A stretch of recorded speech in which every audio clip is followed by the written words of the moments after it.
Yes, good evening to all. Today we will be starting this Wednesday's Dhamma reading session with paying respects to Buddha, Dhamma and Sangha. We will recite Namo Tassa 3 times. We can all join together for reciting.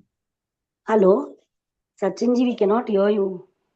Okay, 1 minute. Now is it okay, ma'am? Is it okay, ma'am? I can hear you. Yes. Yes, we will start the session with paying respects to Buddha, Dhamma and Sangha. We will recite Namo Tassa 3 times. Namo tassa bhagavato arahato samma sambuddhassa. Namo tassa bhagavato arahato samma sambuddhassa. Namo tassa bhagavato arahato samma sambuddhassa. Buddham Dhammam Sangam Namasami. Yes, we were reading MN10 Satipaṭṭhāna Sutta. I will be sharing the screen.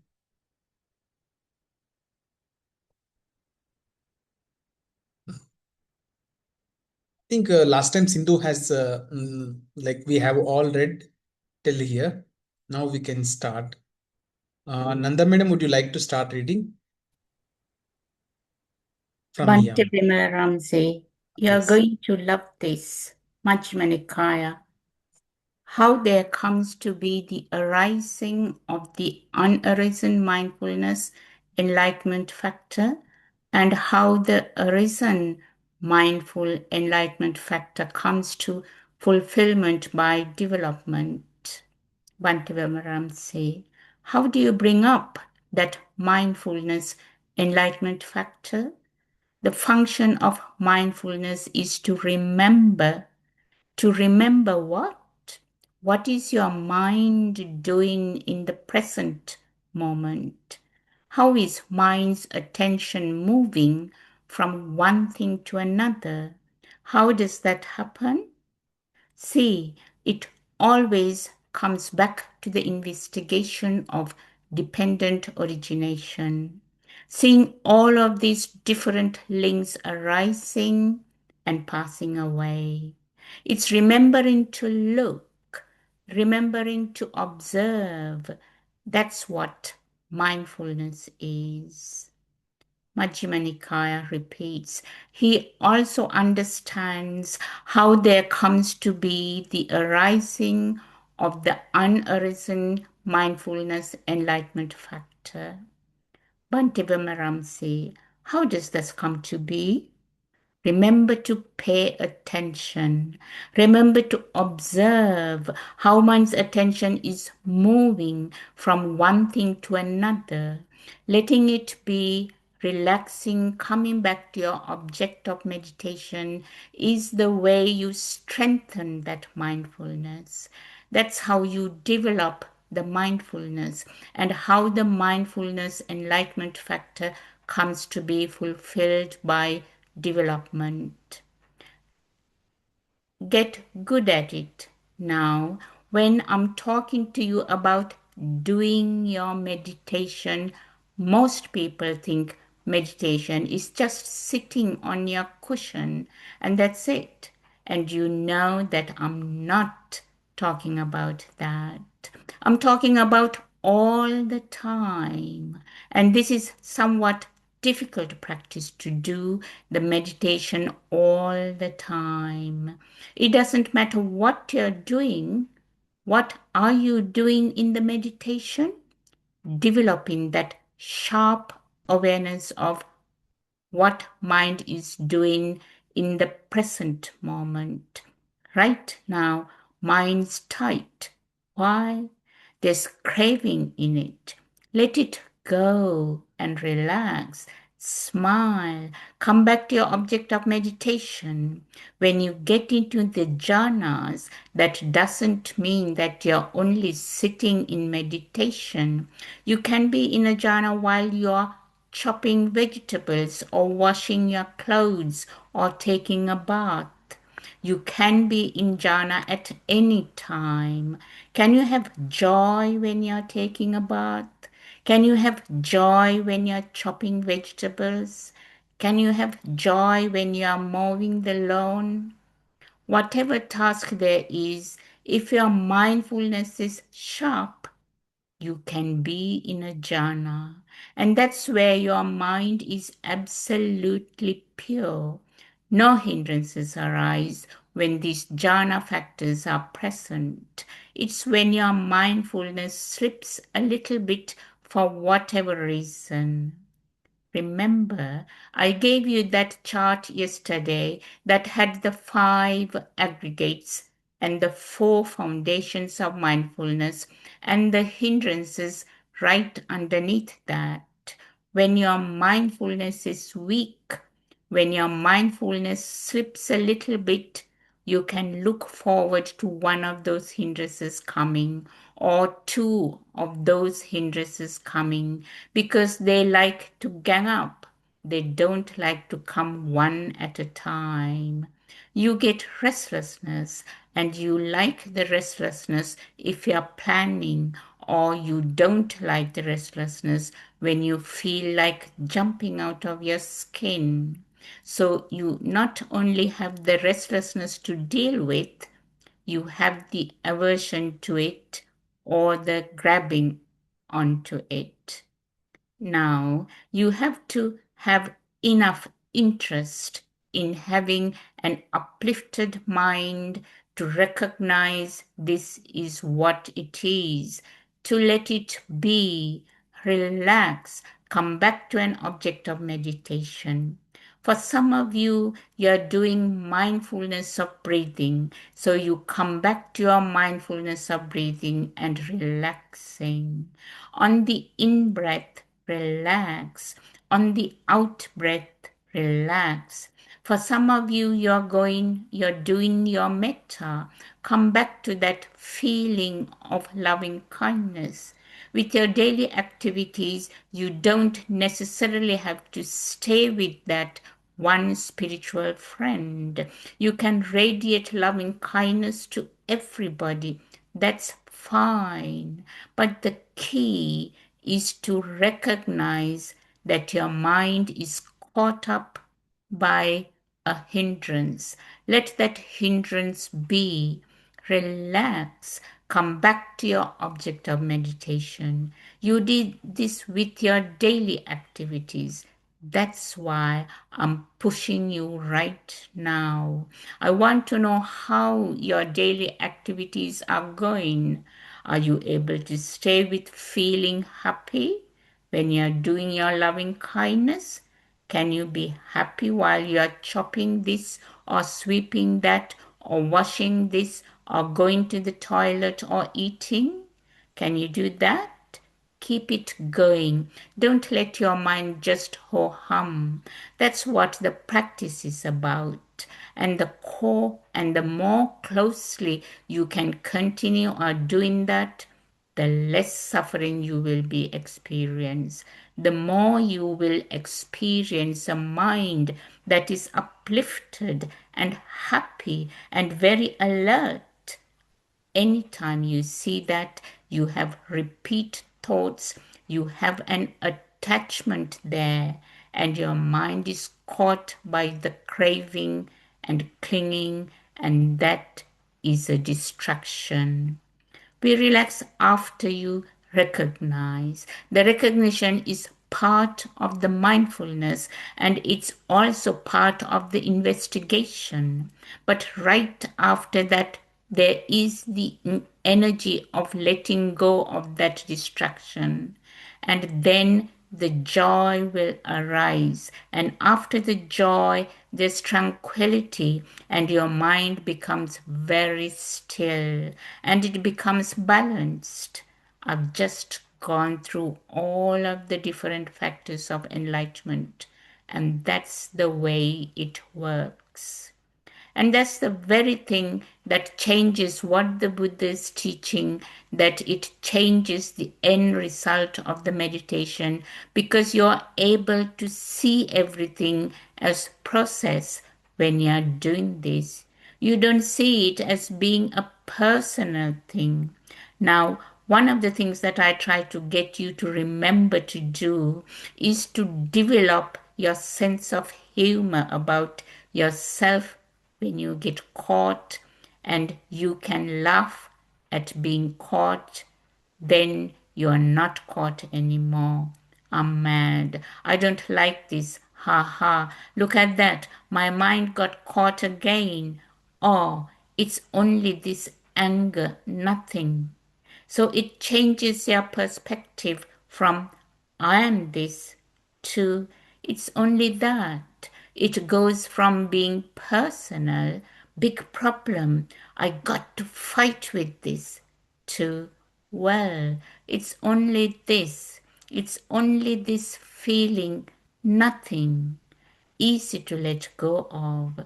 See, that's the whole process of the 7 factors of enlightenment. You have joy right in the middle of that. Joy is your balancing factor. Joy helps you to have the perspective so that you don't get caught. And when you have joy, your mind is very light and very alert and very agile. So when your mind starts to get pulled down by a mental state, it's real easy to see that. So why do I want smile all the time? Why do I want you to laugh? Because it helps your mindfulness. It helps your investigation of all of your experience. The more you can smile, the more you can laugh, the easier it is to stay in balance. And the way you tell that you are progressing spiritually is that you stop laughing at things and you start laughing with them. You don't take things personally. When I hear somebody say something that's very true, the first thing that happens is I laugh. I can't help it. And I'm not laughing at anything. It's just true. Ha ha. That was a good one.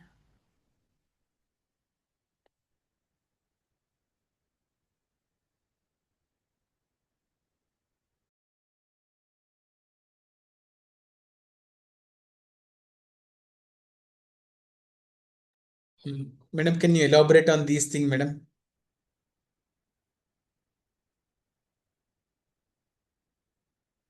Like really, it is very interesting to say that Bhante has clearly emphasized how mindfulness can be improved. Very good statement. I would like to quote here about remember to pay attention, remember to observe how mind's attention is moving from one thing to another, letting it be relaxing, coming back to your object of meditation is the way you strengthen that mindfulness. That's how you develop the mindfulness and how the mindfulness enlightenment factor comes to be fulfilled by development. Really, I like this statement of Bhante's of improving or strengthening the mindfulness. And Bhante has emphasized about all-time practice. Like every time, like Bhante usually says it to keep practicing. And when we are having a very mindfulness, then we can observe how our mind's attention is moving from one thing to another, like how our mind is getting distracted. Then as soon as we see that mind is getting tightness, then we can apply 6 hours and come back to our object of meditation. And Bhante was emphasizing about all routine daily activities, like you can be joy while taking bath or chopping vegetables, mowing the lawn, and you can be jhana at any time. It was very good thing the Bhante was explaining. And Bhante was emphasizing about breath, mindfulness of breathing also. Earlier, as Bhante was used to teach the students for breath meditation also.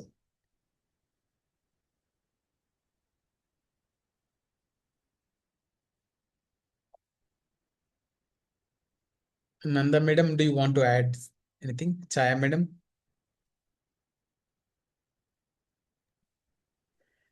Yes, I do agree with you there. And Bhante Vimalaramsi's definition of mindfulness is brilliant.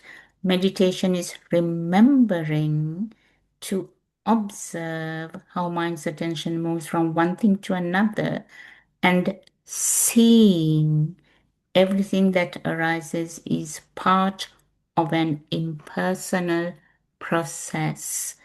And that definition is brilliant. When we practice 6R, that's what we are realizing. I mean, taking things personally create agitation and tension and tightness and suffering, and just simply letting go, learning to relax that tightness makes all the difference. So, Bhante Vimalaramsi here in detail explain the 6R process. When we keep on practicing the 6R, this is what we are able to do, weaken the craving, I, me, mine, myself. And that, to me, that is the key. When we learn to relax, weaken that craving and weaken that attachment, weaken that tension and tightness, and weaken that pressure in the mind, everything changes. We just experience ease and lightness and inner joy, which is really difficult to explain in words. Yes, thank you very much. Beautiful reading. Yes, very truly said, madam. It is very difficult to express this thing, very subtle thing. We cannot elaborate each and everything like how the it is generally difficult to explain to the normal people. Like meditator may understand about these things, but in general, if you say this piece is something like this, it is really difficult to perceive the things. Very rightly said, ma'am. Yes, Chaya madam, do you want to read, madam? Yes, I can read.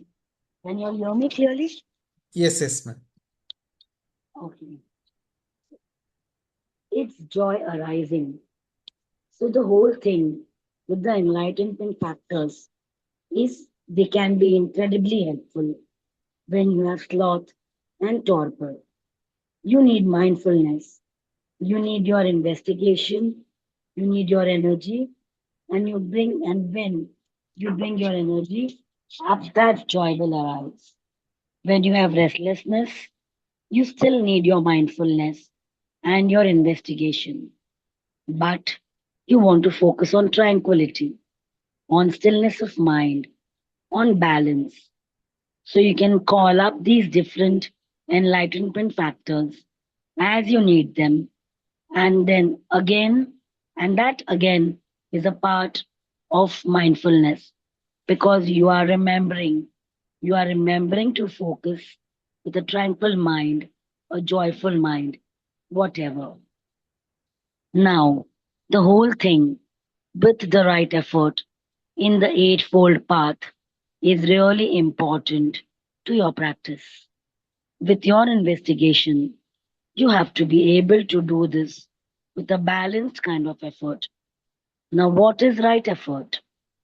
Right effort is seeing when your mind is unwholesome, letting go of that unwholesome state and relaxing, bringing up a wholesome state and staying with that wholesome state. Now let's look at the hindrances again. What are you doing when a hindrance arises, you are seeing your mind as an unwholesome state in it. You let go of that unwholesome state and relax. Now you come back to your wholesome state and you stay with your wholesome state. It's right effort. Effort and energy is not quite the same thing. You have to do it with a balanced kind of energy.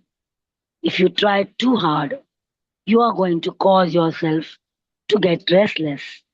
If you don't try hard enough, you are going to get sloth and torpor. There was a student that I had in Malaysia. I'd just given a talk on how to make a determination when you're working with jhanas. So she went home, and about a week later, she came back to me and she said, I'm very familiar with getting into the jhana, and I had known that. And she said, now I can't get into the jhana at all. What's the problem? And I said, what kind of determination are you making?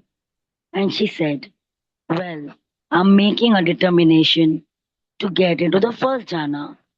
And with that kind of determination, she was trying too hard. And the more she didn't get into the jhana, like she expected, the more energy and effort she put into it, and the more restlessness she had. And she never got into that state. So I said, well, let's change your wording on your determination. Let's make a determination that your mind can be peaceful and calm, and then see what happens after that. And with that determination, all of a sudden, she was getting easily into a jhana. See, it can be a subtle thing. Ah, I don't feel like meditating today, but I guess I'd better. What happens when you sit in that kind of a mental state? Bhante Vimalaramsi. You know that one. You get restless. I don't really want to be here doing it, but I feel like I should be. So I'm going to do it anyway. You have to let go of all those kind of ideas. The whole thing with the meditation is to make it fun, make it a game.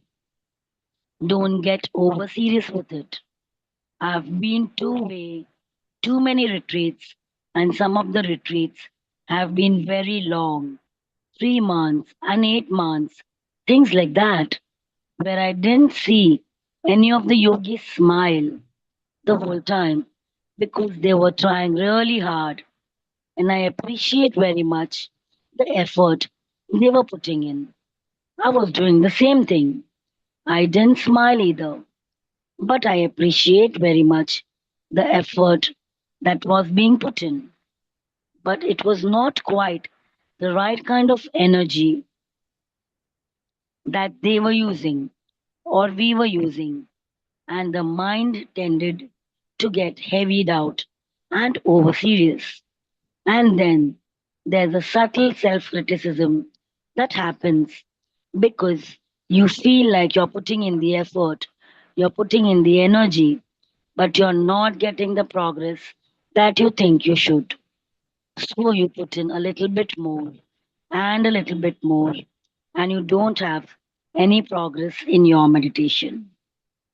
Now, I was with a Vietnamese monk that had been at the meditation center a year before I got there.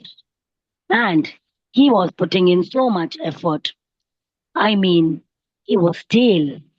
You know, when I used to play basketball, we'd get to a place where we played it so much that we needed to have a break from it. And he wouldn't take a break, even of a day or two, just to let all of the pressure go and just kind of kick back and relax for a little while. In the time I was there, he finally got to. This was the Vipassana thing I was practicing at the time. He finally got to the second insight knowledge in a year and a half. Yeah, because he was trying way too hard. The whole thing with the meditation is learning how to adjust the amount of energy you are putting in. As you go deeper into your meditation, you have to adjust in more and more subtle little ways. And it gets incredibly interesting, especially when your mindfulness is sharp. Because you see, if you put in just a taste, too much effort, too much energy, your mind starts tending towards restlessness. So you back away from that, and your mind says, okay, now we are in balance again. Then you say, oh, maybe that was. I need to take a little bit less. And you get a little bit dull, and it's always different. Every time you sit, you have to judge the amount of energy that you are using so you can stay in balance. Gets to be a real fun experience. And again, the real difference between people practicing meditation in Asia and people practicing meditation in this country, as I'm teaching it anyway, is in Asia, the people are very light naturally, and they like to fool around, and they like to chit chat, and they like to laugh and have lots of food, and that's a very wonderful existence for them. Then they get to the meditation center. The teachers there have to be really tough. They are coming down on them all the time. I saw a monk that he was supposed to be doing a very intensive meditation, and the teacher caught him laying down, sleeping in a room, and he grabbed him by the ear and picked him up and scolded him the whole time and made him go sit. He had to sit in front of the teacher. But we don't need that in this country. We don't need tough teachers. We need teachers that say, hey, you're trying too hard, back off. Your balance has to be good. And the way we do things with our always trying for perfection and always putting as much effort in to be as successful as we can be, we have to be told, back off a little bit. You need to get into your joy more because you're so goal oriented. We kill ourselves to get the nibbana, and it's just don't work that way. Uh, The enlightenment factors have to be in perfect balance order to attain nibbana, and that means having joy in balance with all others. Okay, we'll go back now to the five aggregates. Majjhima Nikāya 38. Again, monks. A monk abides, contemplating mind objects as mind objects in terms of the five aggregates affected by clinging. Bhante Vimalaramsi. Now, this is an interesting statement. The five aggregates affected by clinging. Depending on your mindfulness, the five aggregates may or may not be affected by clinging. If a feeling arises and you see it right then and you let it be and relax, no clinging will arise. If your mindfulness isn't so sharp, then clinging can arise. What is clinging? Again, that's where your opinions, your concepts, your thinking about your stories, and your strong grabbing onto the belief that these are you, the personal nature of things. Majjhima Nikāya. And how does a monk abide in contemplating mind objects as mind objects in terms of the five aggregates of affected by clinging?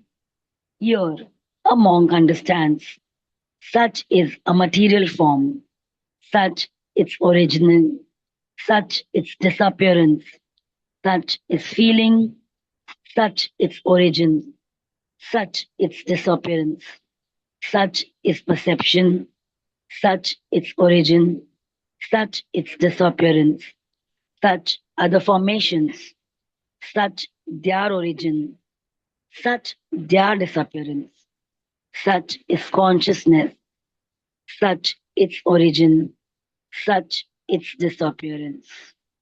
In this way, he abides, contemplating mind objects as mind objects, internally, externally, and both internally and externally. And he abides independent, not clinging to anything in the world. This is how a bhikkhu abides, contemplating mind objects as mind objects in terms of the five aggregates affected by clinging. Bhante Vimalaramsi. It's being aware of the aggregates as they arise and letting them be. How do you see the origin? What is the origin of feeling? Tricky question if you don't know about dependent origination. But if you do know about dependent origination, you say the cause of feeling is contact. With contact as a condition, feeling arises. And it's that way all the way through the five aggregates. So it always comes back to the dependent origination and how that arises, how that changes, how it fades away. Now we will get to the sixth sense basis. Yes, madam. Thank you, madam. Really, in the sutta which read by Chaya, madam, it was very interesting that Bhante was emphasizing on balancing of energy, particularly not forcing something to happen. And Bhante was emphasizing about his own experiences, where many people, many monks would used to practice in a very, I think I can say in a stricter way, very forceful way, I can say. Instead of that, Bhante emphasizes on practicing with a joy. Like the meditation, it should be like a game, as a fun practice. And really, Bhante was explaining how serious it makes difficult. However, Bhante is also emphasizing that it was good that they are making an effort, but Bhante was saying it was not right effort. And the important thing which Bhante is emphasizing is the whole thing with meditation is learning how to adjust the amount of energy you are putting in. Like we can balance energy and we can back off mind, which Bhante was emphasizing.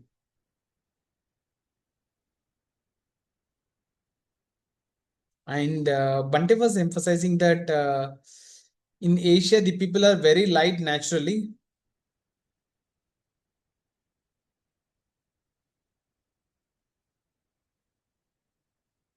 And basically, the one incident where the teacher has grabbed the ear of a student and he picked up and he told mate to sit before him for practice of meditation.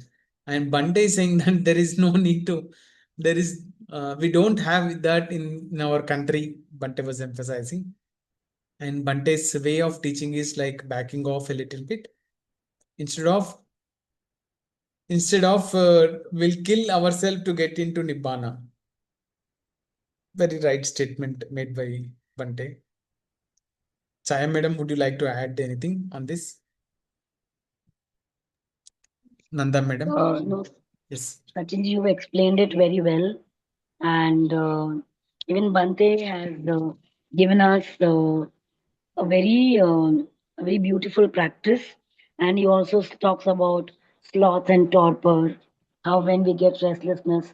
So just practicing the mindfulness and when the mindfulness is sharp, so even during the sitting, when the mind gets restless or too excited about attaining a particular jhana, and the moment we recognize it sooner, we are able to attain the balance and come back to a balanced state.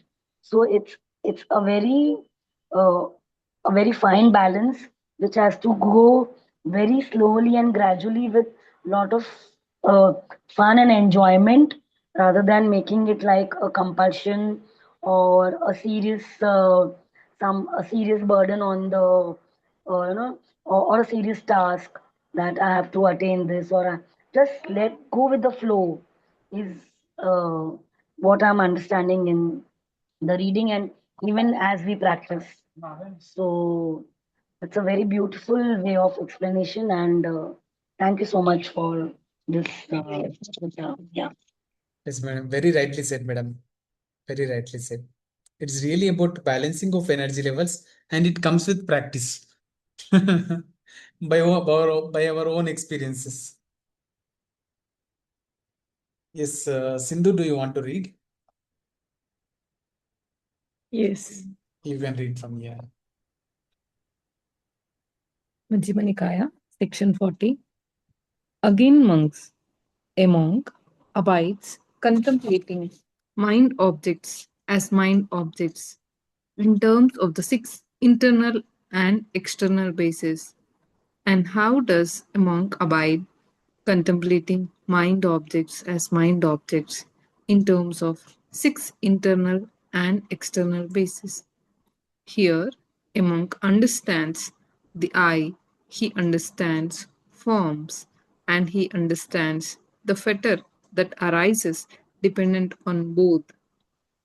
And he also understands how there comes to be the arising of the unarisen fetter, and how there comes to be the abandoning of the arisen fetter, and how there comes to be the future non-arising of the abandoned fetter.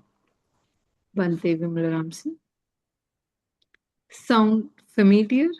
Not much. Hindrance. So, it's when I hits color and form, I consciousness arises. The meeting of the three is called eye contact. With eye contact as condition, I feeling arises. With I feeling as condition, I craving arises. With I craving as condition, clinging arises.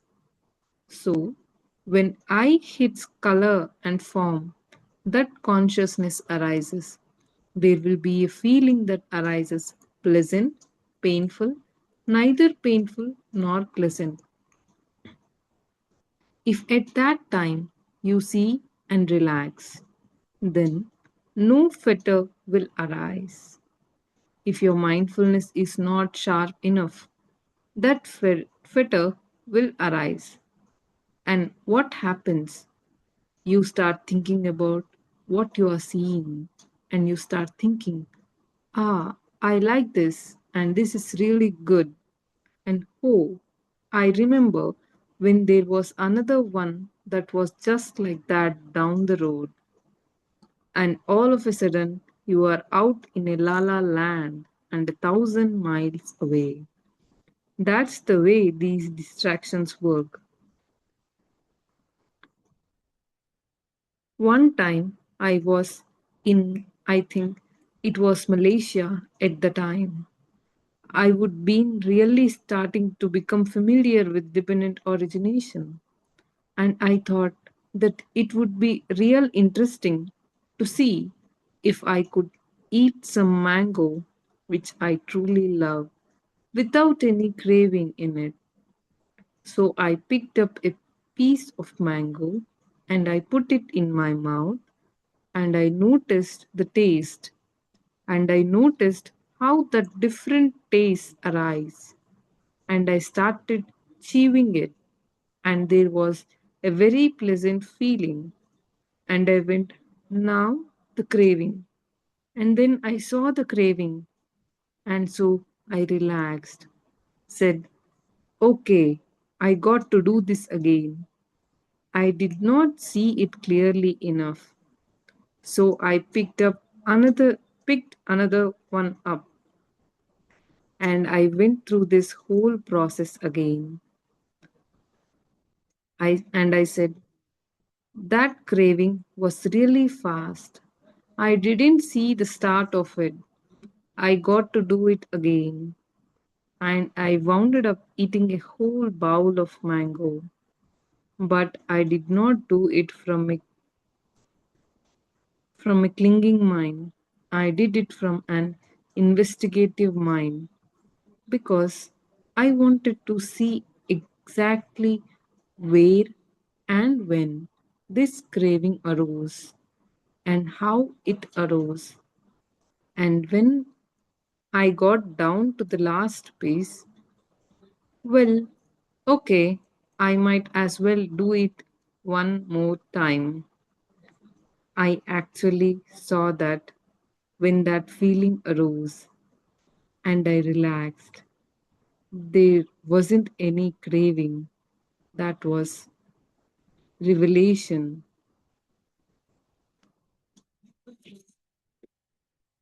Right there. This is wonderful stuff. And you can do this with all of the six sense bases. You can do it with the eye and form, the ear and sound, the nose and smell, the tongue and taste, the body and sensation, and mind objects. You can see these things.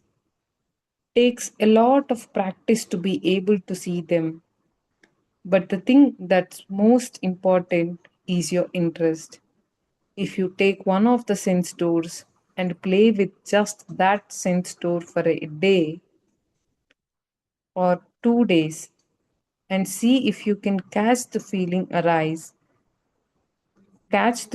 arising and relaxing right then.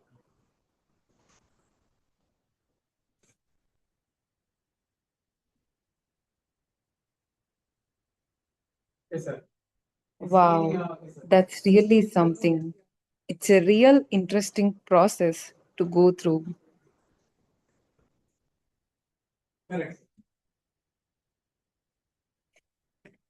Don't recommend it with food too much because you get full and you wind up getting fat. Yeah, let me try another one for one of those. Ha. Bhante Vimalaramsi. The fat Buddha is not the Buddha. I will let you have this story. He was a cousin of the Buddha and he looked very similar to the Buddha.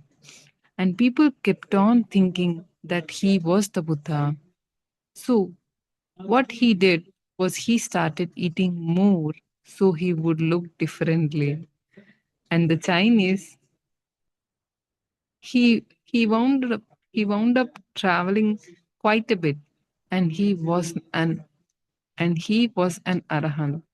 And the Chinese found out about him through the Mahayana that he was a fat arahant, and they started calling him the fat Buddha. Now, anything in China, any person that's fat is considered very, very happy because they have all kinds of diseases and worms and stuff, and nobody is ever fat in China. So they take the Buddha's cousin, and they say, he is the Buddha and he is happy. And that's why they like him so much. And sometime, they give him just a great smile and looks like he's laughing. That wouldn't be the deportment of the Buddha, not the kind of smiles they gave him, that sort of thing. Anyway, we get to the last part of the mind objects as mind objects. Majjhima Nikāya.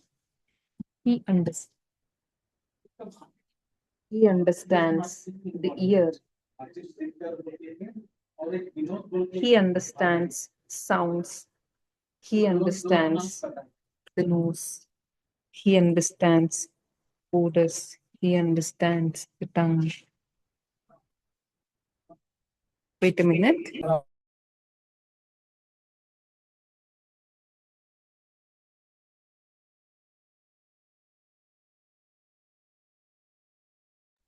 Yes. He understands the tongue. He understands flavors. He understands the body. He understands tangibles. He understands the mind. He understands mind objects. And he understands the fetter that arises dependent on both. And he also understands how there comes to be the arising of the unarising fetter, and how there comes to be the abandoning of the arising fetter, and how there comes to be the future non-arising of the abandoned fetter. Section 41. In this way, he abides, contemplating mind objects as mind objects, internally, externally, and both internally and externally. And he abides, independent, not clinging to anything in the world. This is how a bhikkhu abides, contemplating mind objects as mind objects in terms of the six internal and external bases. Section 42, repeated for the continuity. Again, bhikkhus, a bhikkhu abides, contemplating mind objects as mind objects in terms of the seven enlightenment factors. And how does a bhikkhu abide, contemplating mind objects as mind objects in terms of the seven enlightenment factors? Here, there being the mindfulness enlightenment factor in him, a bhikkhu understands there is the mindfulness enlightenment factor in me, or there being a no mindfulness enlightenment factor in him. He understands there is no mindfulness enlightenment factor in me.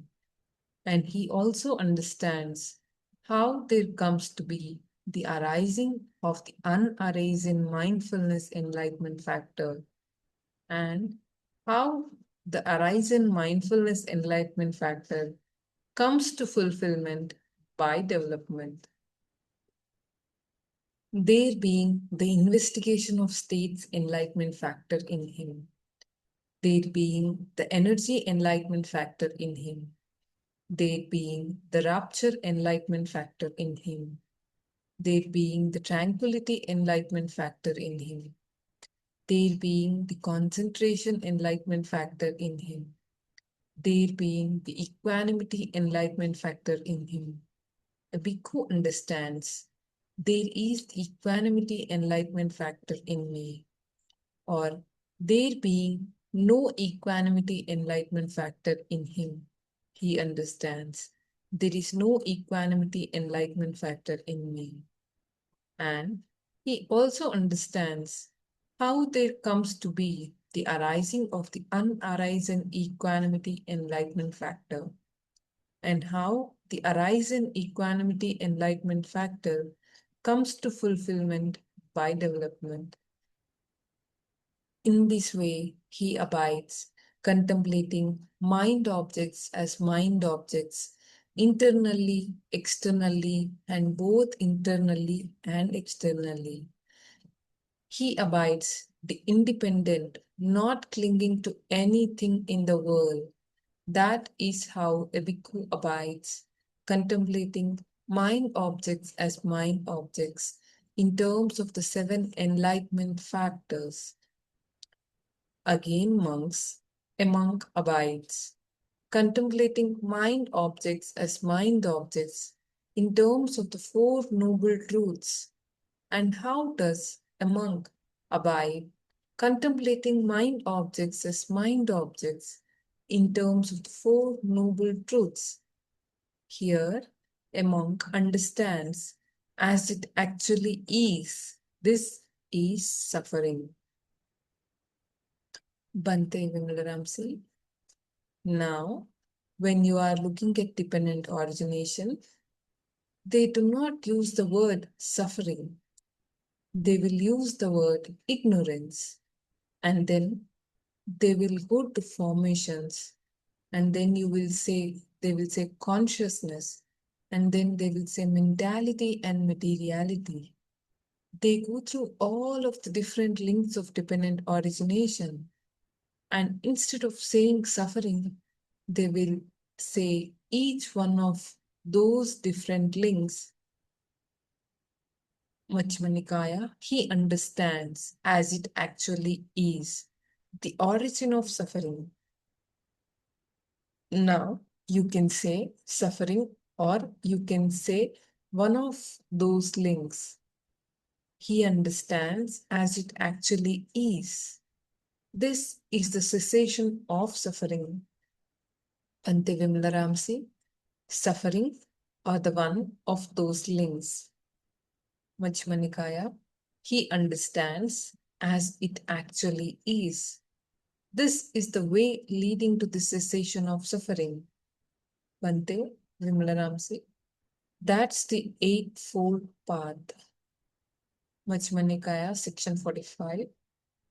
In this way, he abides, contemplating mind objects as mind objects internally, or he abides, contemplating mind objects as mind objects externally, or he abides, contemplating mind objects as mind objects both internally and externally, or else he abides, contemplating in mind objects their nature of arising, or he abides contemplating in mind objects their nature of vanishing, or he abides contemplating in mind objects their nature of both arising and vanishing, or else mindfulness that there are mind objects is simply established in him to the extent necessary for bare knowledge and mindfulness,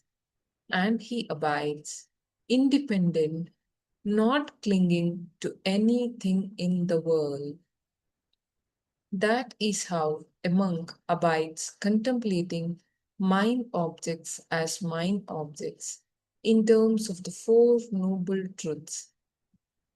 Section 46. Monks, if anyone should develop these four foundations of mindfulness in such a way for 7 years, one of the two fruits would be expected for him, either final knowledge here and now, or if there is a trace of clinging left, non-written. Bhante Vimalaramsi, now it's final knowledge here and now. He is talking about becoming an arhat, or if there is a trace of clinging, then becoming a non-returner, which is an anagami. Well, this doesn't say anything about the first two stages of enlightenment, does it? Why? You don't necessarily need to practice meditation in order to experience becoming the first stage or the second stage of enlightenment. These are stages that have to do with your understanding and seeing dependent origination through your own understanding. You don't have to practice meditation at all. Sariputta didn't practice meditation at all when he became a Sotapanna. When he became a Sotapanna, Venerable Asaji came and he said, "Tell me the essence of the teaching." And Venerable Asaji, he just said 2 lines. The Tathagata said, "Everything that arises." As soon as he heard that, he became a Sotapanna. And then Venerable Asaji said, "Everything arises from a cause." That was the first part of the statement. The second was, and the Tathagata said, "Everything ceases." I can't remember it exactly. Anyway, when Venerable Sariputta heard just the first 2 lines, he became a Sotapanna because his understanding was so good. He just needed a little clue. but he heard all 4 lines. He goes walking around, and Moggallana sees him and he said, "Hey, you have had some kind of experience. Tell me what it is." So Sariputta says these 4 lines to Moggallana and he becomes a Sotapanna. It has to do with your understanding.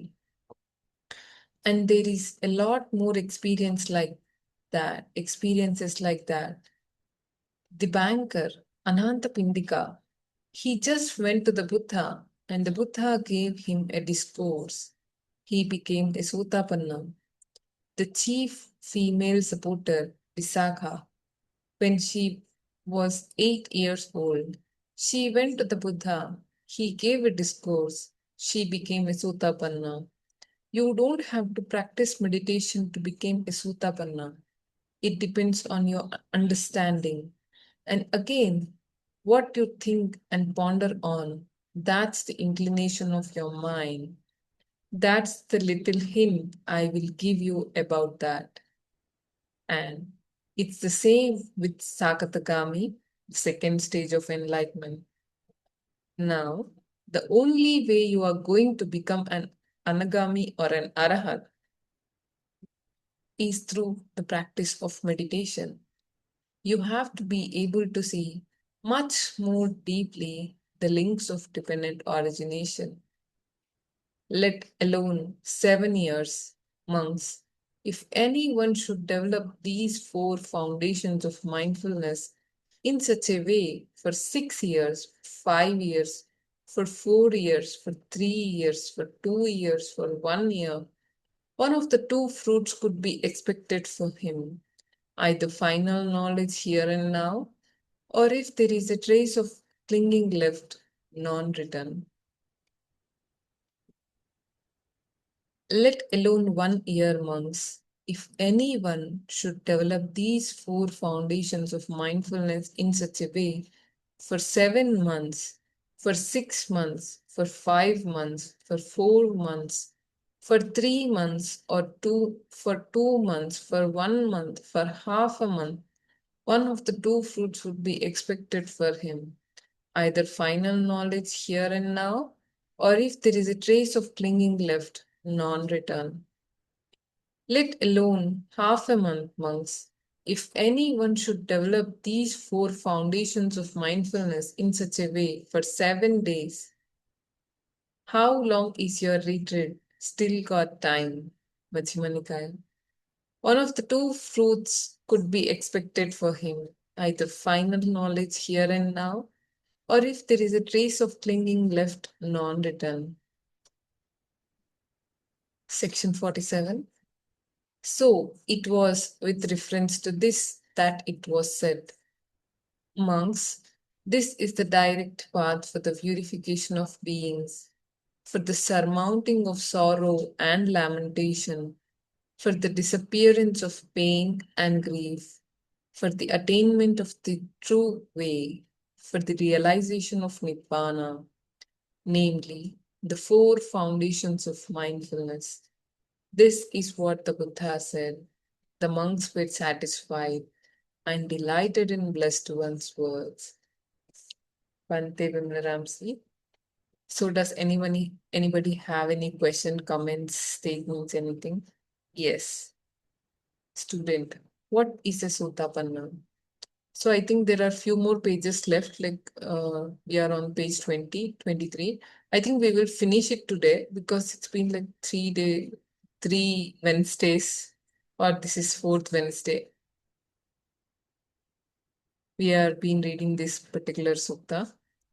We'll finish it today, hopefully. Bhante Vimalaramsi. The sutta is almost done. It's just question and answer session. Sotapanna means a person has experienced the first stage of enlightenment. When that happens, their mind becomes pure enough that they will not break a precept for any reason on purpose. And that's the way you test whether you became a Sotapanna or not actually. Try to say something that's not true. Your mind will not go. It won't go there, just won't do it. And according to the text in the suttas, it says that when you become a Sotapanna, the most lifetimes that you will experience in the future is 7. You come back 7 times. Sakatagami is second stage of enlightenment. It's called a once returner, and that means they will come back to the human form one more time before they become an arhat and get off the wheel.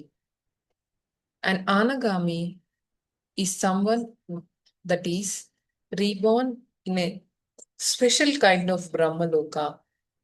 There, there's 6 of those, and there they will live for an incredibly long time and become an arhat.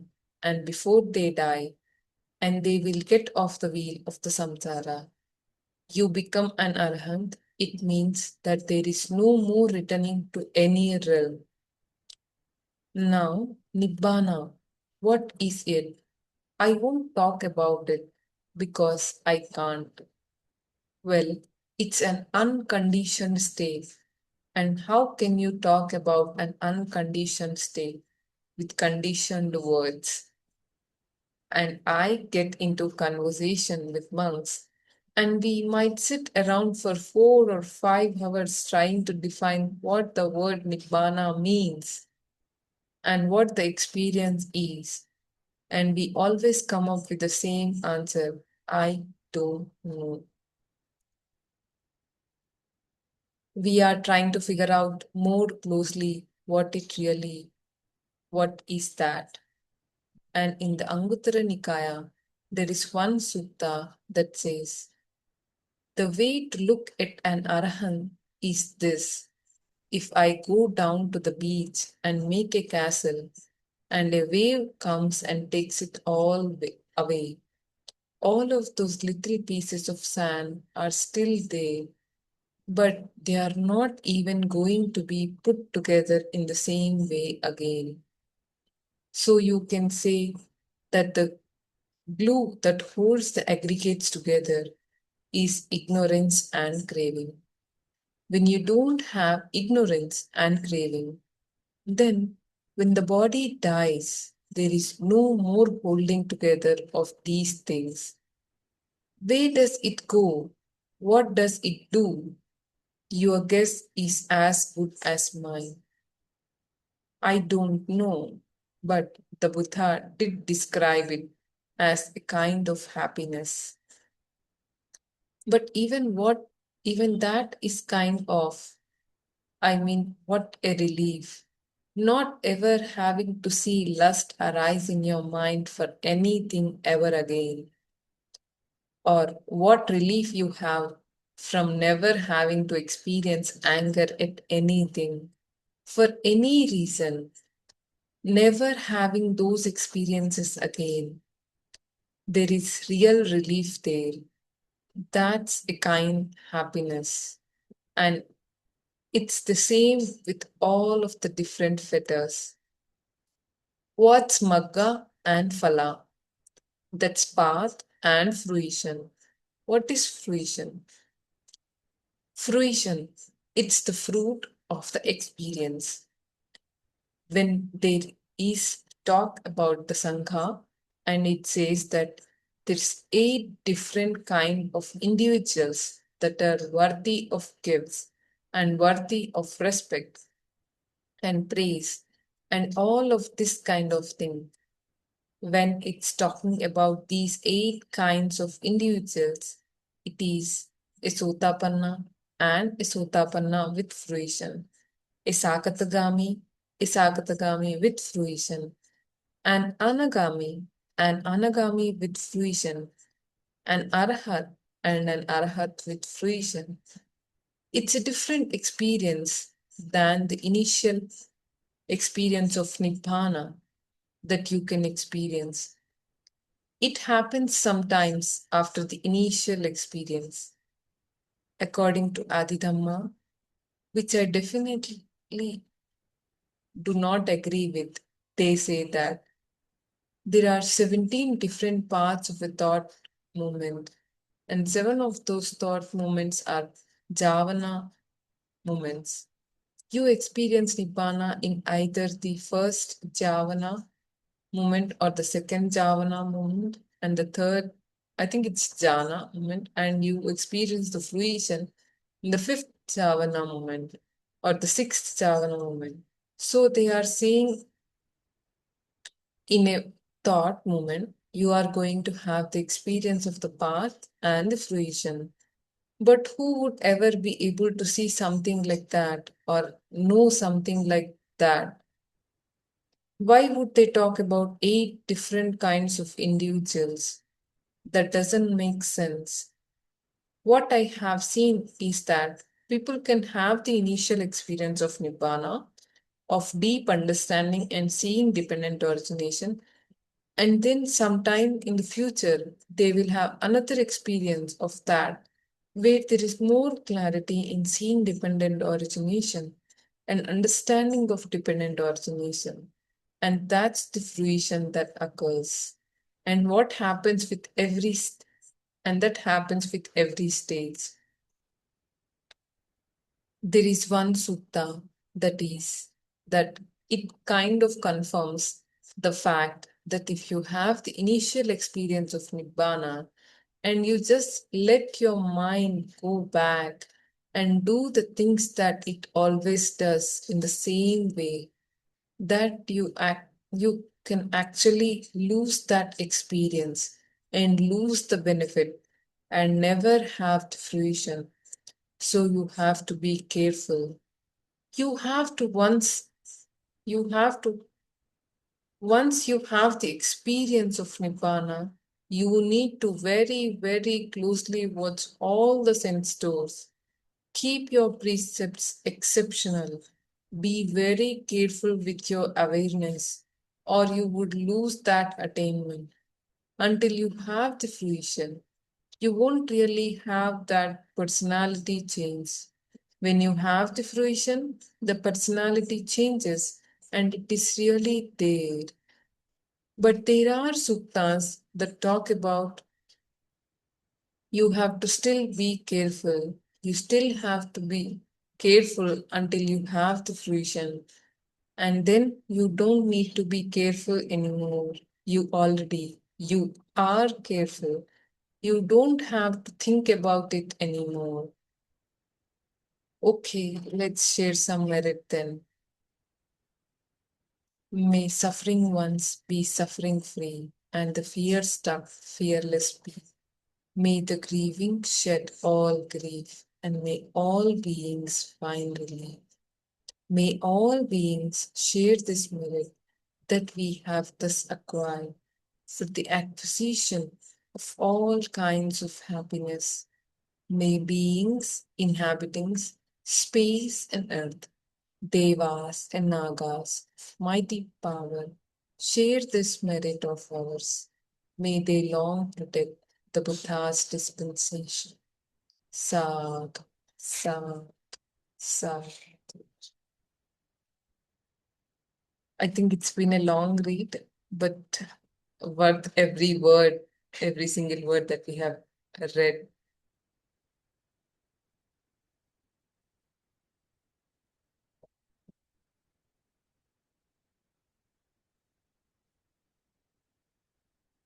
Anybody want to share something?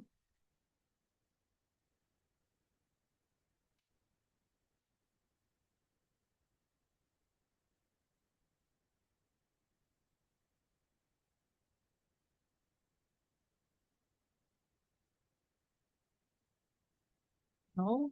Okay. If nobody wants to share anything, we can end the meeting here. Thank you for joining, everyone. See you next week. Thank you so much, Sindhu. Thank you.